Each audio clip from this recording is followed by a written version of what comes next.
Hi family, how are we all doing today? This video is requested by one of the subscribers on the channel. They asked me to talk about blame shifting, and I don't think I've actually covered blame shifting in itself on this channel yet. So I want to just dive into that. Please subscribe to the channel, please follow me on Instagram and TikTok if you're not already. And let's get into it. Listen, I can go on for days about blame shifting, I really can. It's also integrated with, gaslighting.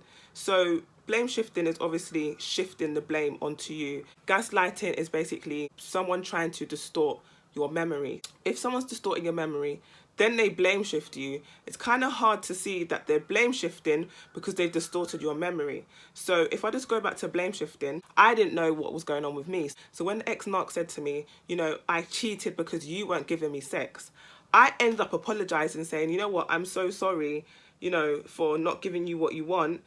And, it's all my fault the relationship, fell apart. But then literally 2 days after that, I was like, did I just apologize for something that somebody else did? Then I was like, yeah, no, I don't know what's going on here. I literally don't know what's going on. The fact that I actually apologized for something that was not my fault, it was completely unnecessary. If you're not happy in a relationship, you leave. You don't cheat. There's no excuse for cheating. And the fact that I didn't see it at the time was, absolutely crazy. But that's one example of blame shifting. It's your fault for not giving me that love that I needed. That's why I had to go out and cheat. I've also had family members blame shift stuff on other family members. Oh no, it was their fault. It was them. But really, it was actually that family member. Well, you were with the narc at the time, so you weren't mentally stable. So it's your fault that, so it's like, okay, so you're now using the fact that I was going through something mentally with the narcissist as a reason to blame shift. That is actually so toxic. And literally, blame shifting can be your boss can blame shift you. That customer got a refund because you didn't, I don't know, sell the extra product, or you sold them, you did too much. Or you didn't try to sell them this. It's your fault I didn't get that sale. So your boss will do it. Maybe your sibling will say, oh, it's your fault no one comes to the house because nobody likes you. But really and truly, nobody likes the sibling. Or really and truly, nobody likes the energy in the house. That's why nobody goes to see you guys. So it's like, there's so many reasons why things happen.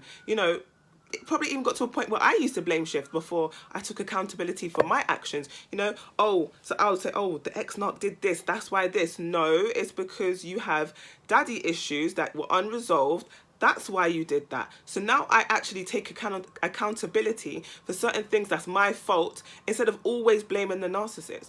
And I feel like that's when you're actually towards your healing journey, when you can say, you know what, yes, the narcissist did this to me, but I let them do that to me. Let me take accountability. And I've even heard of, I've heard this quite a lot as well. So I've literally had like a huge spike of emails on my Instagram, and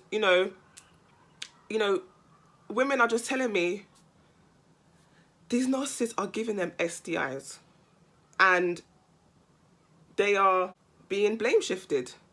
The narcissist is saying, you gave me that STI. And these women know that they only slept with that one narcissist.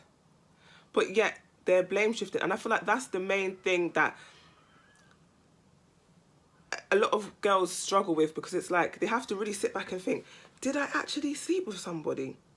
Sis, that you didn't sleep with anybody. You're faithful. You loved that narc, that you didn't do nothing with nobody. That the fact of even going back into your brain to try and recall what happened is that in itself is demonic, and you need to run from that person, because the fact that you're even going back into your mind and remembering is crazy. You know what you did and you know what you didn't do. But the thing is, I understand, because the narcissist, the way they lie, it's because they believe their own lies. You believe the lies, and it's just like, I don't know, it's just really, really toxic. But the blame shifting, I know a lot of narcissistic parents do that onto their kids. Your father left me because of you. I don't have a life because I had to raise you. And there's so many narcissistic women and men that blame their kids for their life failing, and it's really not fair. It's really, really not fair that they do that, especially if you're collaborating with someone. Maybe you're in business with a narcissist, right, and the investor doesn't want to invest, or somebody doesn't want to work with you, or a customer doesn't want to buy. That narcissistic business partner is going to blame you for all the failures of the business. And again, it's really, really not fair. But this is what they do. They have to blame shift. And especially if they, I don't know, get caught cheating. Oh, she kissed me first. Oh, she laid it onto me. Oh, you didn't give me this. Oh, it's always a blame. And if the narcissistic mother-in-law and the narcissistic male or female, if they are both together abusing you, they will blame each other for the abuse. And that's going to really mess up your head, because if the mother-in-law is, you know, let's just say financially abusing you, but then the narcissist is emotionally abusing you, you know, you're going to be like, oh, I don't have any money. And they'll be like, well, that's my mum's fault. You don't, like, you're the one that gave my mum extra money. No one told you to give your mum extra money. My mum extra money. That's your fault for doing that. And they're going to blame it on you, when really and truly the mother asked you or manipulated you or made you feel guilty for not giving her more money. And then, you know, you'll probably go to her and say, you know, I have no money, this, that, and the other. And then maybe the mother-in-law will, you know, say, well, you know, you're having issues with my son, or you're having issues with my daughter. I think you need to look at that. And that's the reason why you have financial difficulties, because you can't even get along with my son or my daughter. So together, the way they tag team you, it's actually really, really bad, really demonic what they do to people.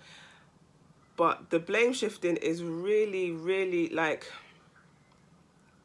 if you don't clock on, which I didn't clock on, and I'm sure a lot of other people don't clock on, you will suffer for that. You will actually suffer for the fact that, you know, someone's blaming you for something. And the thing is, the kind of people we are as well, we're going to feel guilty anyway. So when someone puts the blame onto us, we just take it. But understand that the blame shifting comes with the gaslighting, comes with the lying, comes with the cheating. And because it's all molded into one big ball of pancake, you know, you can't really actually understand what's going on. You can't pinpoint. Okay, you can't say, okay, this is blame shifting, this is gaslighting, this is lying, this is cheating, this is manipulating. You have to actually leave, go no contact, or distance yourself from these people to actually understand what's going on. Whilst you're in it, you can't see nothing. Your head's just like literally like a whole mess. It's like a tangled spaghetti. You won't be able to understand what the hell's going on, why you feel these emotions, because these emotions are actually from these people, because they're blame shifting and projecting their insecurities and lies and feelings onto you.